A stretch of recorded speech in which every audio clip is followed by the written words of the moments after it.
I wanted to say that I was one of the lucky few first few men to actually be trained to be more than a bystander for women in the trades. Mm. I work as an electrician, and I've had lots of female apprentices. And I also am raising three daughters with my wife. So, Yeah. um, yeah, Y- y- it's just something that, the first 28, being the first cohort, I was in a room with 27 other gentlemen who've been in the trade. And yeah, there was not a single man that wasn't committed to changing or kind of shifting this needle. You were the first cohort. Yes, And I when was. was this, Chapman? This was in January 2019. Okay.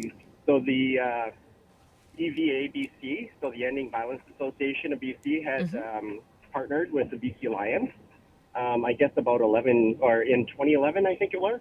And yeah, so when this program came about for the trades, I thought, hey, there's a lot of work to be done in the construction industry, and so whether it be in getting more women in the trades is definitely one of the greatest things, and I have great mentors that help me get through to that.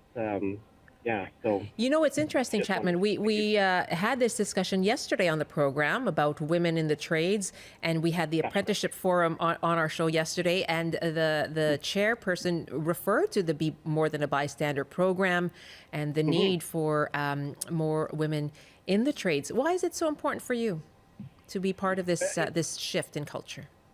It's really quite important to me. I'm a visible minority as well, being of ethnic background, and I've experienced bullying and things like that in all of my life, whether it be in the trades or not. And yeah, I have a university education. I have a degree, and then I also have my trades. And as I'm raising girls.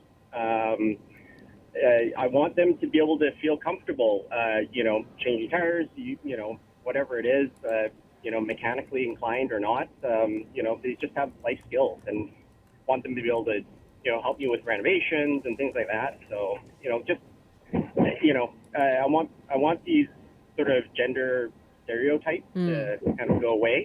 And yeah, the only way to do that is actually be part of the solution. And so. Yeah, I'm very fortunate to be part of this first cohort. I know we have over 100 men that have been trained, and now we're training men and women in this field as well. So it's really dynamic, and it's really growing. Great to hear from you. Great to hear from you, Chapman. Thank you so much. Yeah, thank you. Take care. Angela, yes, I can hear you nodding and reacting to that. Well, and I have some history with Be More Than a Bystander initiative and where it came from, which is through a man named Jackson Katz. He's a US-based educator.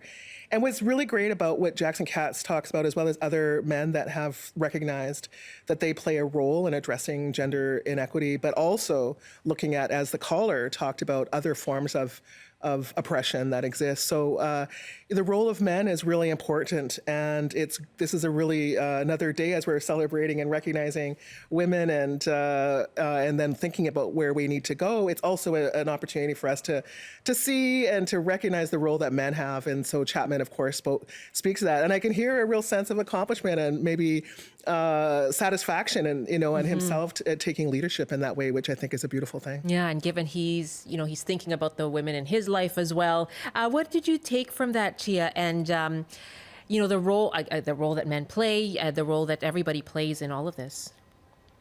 Yeah, I couldn't agree more with Angela. I think that we can't change the world without men, and all people really have to be allies to each other. So we won't dismantle any patriarchal structures without involving men, and it should be a positive experience as well.